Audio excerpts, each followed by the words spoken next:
娛樂圈咧，其實真係好殘酷嘅。你今日講過一句話咧，做過一件事咧，可能唔係即刻出事嘅喎，係喺 N 年之後咧，先出嚟同你計數。我一直都話啦，今時今日嘅娛樂圈咧，已經唔同以前嗰套玩法㗎啦。以前一個 artist 咧，背後咧有成隊 crew 去服侍你嘅，你嘅經理人啦，你嘅公關啦、助理啦、形象指導啦，哇！一出事嘅一班人幫你執手尾啊！而家資源有限，僧多粥少咯。公司條數啊，仲計到盡，慳得一蚊得一蚊。呢樣嘢我已經講過好多次嘅啦。所以而家咧，對於公司嚟講，最理想嘅狀態係咩呢？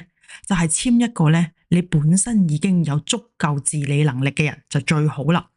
例如咧，你可以自己去執靚自己嘅形象，自己去揾老師教你唱歌跳舞。身邊咧又有人可以提升你嘅談吐口才啦。咁記者問你咩問題嘅時候咧，最好就做到滴水不漏。同時咧，如果有網友質住你嘅話咧，你最好咧都可以用高情商去接得住。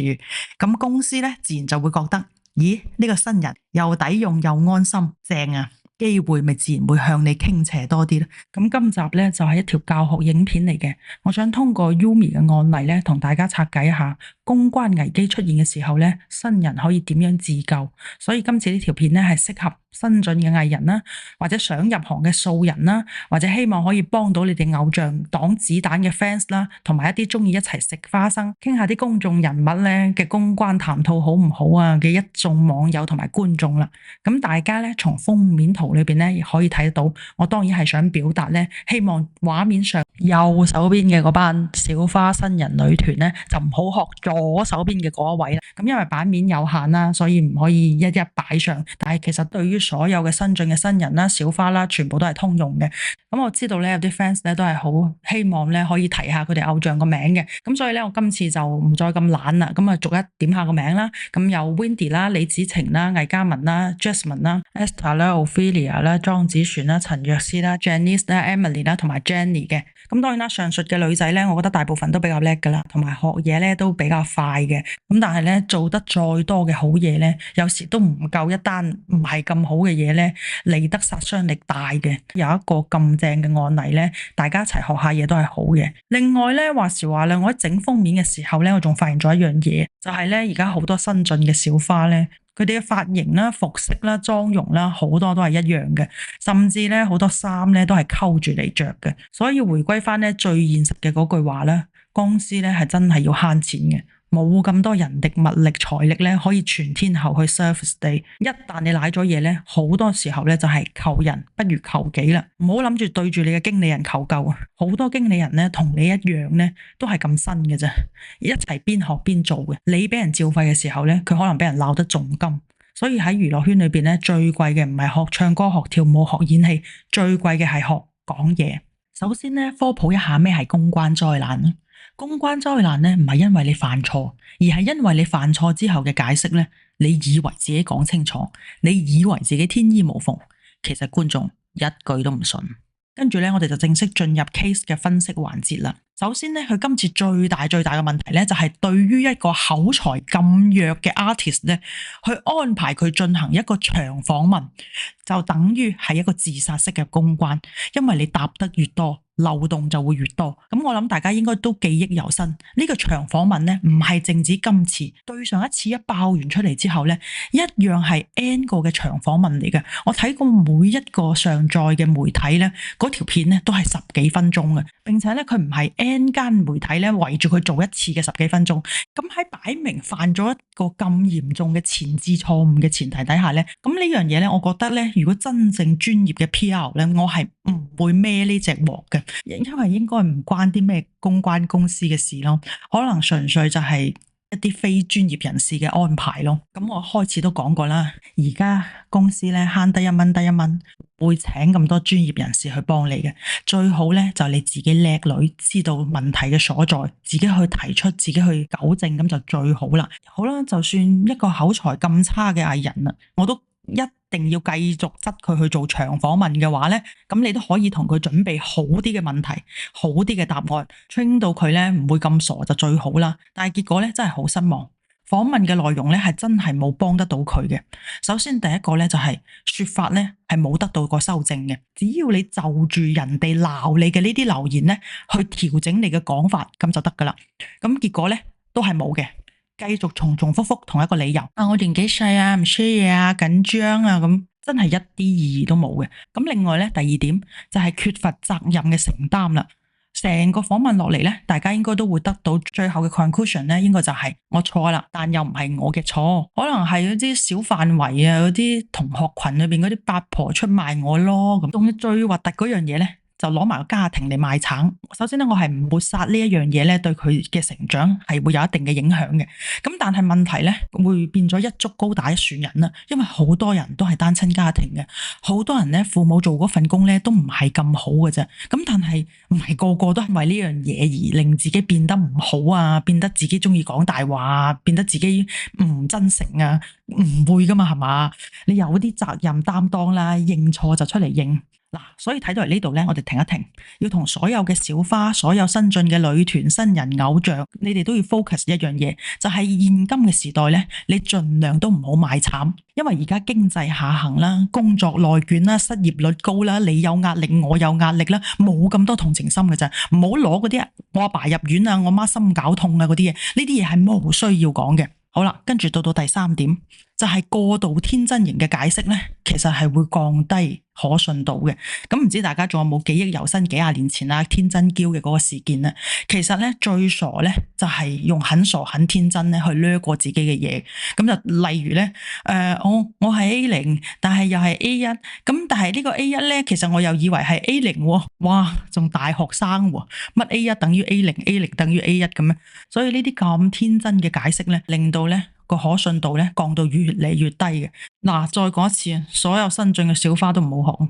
咁上述所講嗰兩個咧，絕對就係一個好致命嘅問題嚟噶啦。咁既然發生咗咧，咁都係要解決嘅。咁點樣解決咧？就係首先咧，大家要知道，對於負面嘅嘢咧，係有一個好重要嘅規律，就係要有且只有一個版本，你係唔可以去重重複複咁樣接受訪問嘅。呢度咧又要提一提 Wendy，佢當時又係做錯咗嘅，就係一而再再而三咁樣解釋。不過佢都好啲，佢係出 post 啫，唔係嗰啲十幾分鐘嗰啲長訪問。所以你哋一定要記住，如果好嘢嘅話咧，我就唔怕你分100次、1000次咁樣去同人哋講。但係如果衰嘢嘅話咧，唔該，只有一個版本。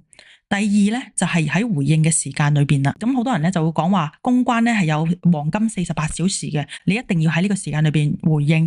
其實咧又冇話咁規定嘅，48小時你估失蹤報警咩？咁所以咧，我覺得呢個時間咧係 fixable 嘅，大概係幾時咧？我覺得無論係48又好、72又好、96又好都冇所謂嘅。咁 Yumi 呢件事咧，其實我觀察咗佢咧，當其時發酵嘅時候咧，係大概都係發酵到3日左右啦。基本上咧該爆嘅嘢咧都爆得七七八八噶啦，咁所以喺呢啲嘢咧出得七七八八嘅時候咧，你就可以去準備去做回應噶啦，唔需要拖到咁耐。同埋喺呢個過程中咧，仲要整啲咩鬼試水溫片啊嗰啲，其實咧咁會令到觀眾咧更加之失去耐性。當你正式突頭出嚟道歉嘅時候咧，所有觀眾咧都只係想鬧爆你。另外而家係流量時代啦，大家都係追求流量密碼呢樣嘢嘅，咁我覺得咁好嘅流量咧，係應該留翻俾自己嘅，即係話用自己嘅平台去講自己嘅故事，而唔係將呢啲咁正嘅料咧，去同啲咩周刊啊、咩傳媒啊嗰啲去講嘅。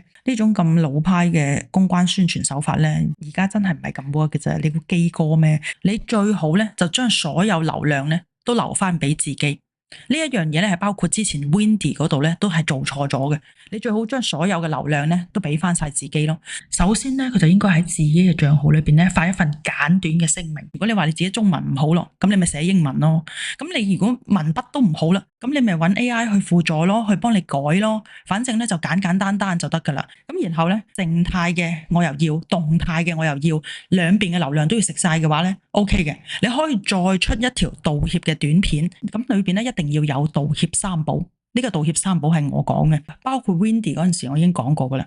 第一係要素顏，第二係要認錯，第三係要喊。而呢三寶咧係缺一不可嘅。咁好可惜咧，佢兩位咧都係做啲唔做啲，冇做齊呢三樣嘢嘅。咁當然啦，Wendy 嗰度咧，佢起碼又道咗歉啦，又喊咗啦，有阿 Yumi 姐嘅呢件事件咧出咗嚟蓋住咗佢。咁佢嗰件事咧，基本上咧就當係處理咗啦。咁至於你話以後會唔會再挖翻嚟講咧，就以後嘅事啦。咁佢呢樣嘢咧就要學識我前面講嘅啦，就係就算俾網友點樣話你都好，你都可以高情商去接得住咧。咁呢樣嘢就係佢要學噶啦。咁我又唔係佢嘅公關顧問，具體嘅嘢我就幫佢唔到啦。道歉嘅時候咧，其實最緊要咧就係要素顏，因為你認錯咧係要有一個認錯嘅樣嘅。咁好啦，你素咗顏之後咧，你就要正式認錯啦。你記得你賴咗嘢要認錯，認錯咧就只認錯就得啦，唔好解釋咧你嗰啲已經俾人捕捉到嘅細節，已經俾人喺網上鋪天蓋地講你嗰啲咁嘅嘢，亦都唔好講具體嘅數字，例如嗰啲0啊、1啊、2啊嗰啲，唔好再提及呢件事上邊咧究竟係邊個啱邊個錯啦，因為係我自己處理得唔夠成熟，個責任咧係喺我自己身上，一定要做到有承擔。然後家庭啊、公司啊嗰啲更加就唔好講啦。咁前面我已經講過唔好講家庭啦。有啲人可能奇怪，覺得點解公司都唔好講？咁我唔係應該要多謝下公司去擦佢鞋咩？呢樣嘢錯啦。你做咗啲咩好嘢，攞咗啲咩靚獎，俾啲咩人讚美，做過啲咩好事，扶阿婆過馬路，你去講公司咧，公司就會好開心嘅。咁但係如果你做咗啲衰嘢咧，其實公司咧真係可免則免，我都唔係好想提。話我曾經諗過去捧你呢個人，我曾經諗住將啲資源傾斜俾你呢個人，我根本就唔想提，都唔想提呢樣嘢。所以呢個時候你再攞公司出嚟講咧，公司真係多得你唔少好心，你唔好提我啦。你做得好嘢嗰陣時，我公司咪衝出嚟話係啊，佢就係我哋今年力捧嘅咯。因為佢點好點好，咁你公司肯定出嚟認叻㗎啦。所以咧呢啲就係認錯嘅 details 啦。呢個時候你攞公司嚟講咧，都唔止黑網友憎，黑埋個公司憎。其實喺認錯呢件事上面，大家要明白一樣嘢。最對唔住嘅嗰個係你嘅 fans 啊！你要諗下，當初係邊個課金俾你喺巴士嗰度打廣告啊？邊個課金去同你合照？邊個課金去同你中秋節叉月餅？去幫你做宣傳？哪怕你做戲都好，你一定要最誠懇咁同你嗰啲 fans 去道歉。道歉完之後，馬上喊，所以第三步咧就係喊完之後咧，你就可以同大家講啦。咁我以後咧都唔會再回應一啲私人感情嘅問題噶啦，就切翻個紅線，咁咪 OK 咯。咁當然啦，呢度可能就會有人即刻衝出嚟話你，喂，你係咪卸膊啊？咁所以咧，你一 set 完呢條以後都唔會再回應私人感情嘅呢條紅線之後咧，你即刻就要講，我唔係隱瞞啊。今次我係真係成長咗啦，我以後會專注我嘅工作，咁我懇請大家再俾一次機會我啦，跟住繼續喊。其實呢條片拍落嚟呢，我覺得頂籠都係2分鐘左右嘅啫。靜態版本嘅聲明出咗，咁動態版本嘅短片呢又 send 咗出嚟啦。咁接住要做嘅係咩呢？就係打開你嘅討論區，任鬧，展示出呢，我真係知錯啦。無論幾難聽嘅說話呢，我今次都會自己承受晒，我係有擔當，係真係成熟噶啦。你哋俾多次機會我啦。OK， 跟住到此為止，你要做嘅就做完晒噶啦。其實咁樣做咧，絕對就係有數嘅，自己食晒成波流量。好啦，所以咧，新人啦、小花啦、女團啦，都係嗰句啦，真係要喺呢個咁失敗嘅案例當中咧，去學習得到。娛樂圈咧，從來都唔怕你犯錯，最怕你咧犯咗錯之後唔識收科啊！好啦，咁又嚟到我每條片咧都一定有嘅最後嘅最後啦吓。咁我覺得咧 Yumi 咧，其實佢係唔會即時咁樣死亡嘅，因為咧農曆年咧仲有新劇要上啊嘛。咁 TVB 咧一定係唔想影響嗰套劇嘅，特別係農曆年嘅廣告檔期啦，仲有佢力捧嘅張希文啊、陳瑩啊嗰啲啊嘛。咁點都要拱佢出嚟咧，將呢件事咧當係處理一下，告咗一段落先嘅。咁我覺得趁呢個機會，即係公司仲係有劇要上，冇辦法掟低你嘅時候咧，你仲可以有一招自救嘅。咁呢招咧，好多網友都講過噶啦，就係佢轉走呢個性感嘅跳唱路線咯。咁我覺得咧，佢仲要出一首歌，嗰首歌就叫做《我不是 A0》，因為既然俾人哋去唱你自己咯，你不如自己去唱翻自己啦，都係嗰句啦，流量自己食翻晒嘛，傻妹。咁當然啦，最好嘅話咧，就係你可以參與埋創作啦，做啲真嘅嘢出嚟。用作品說話，今集就嚟到呢度先啦，提前祝大家新年快樂，萬事如意。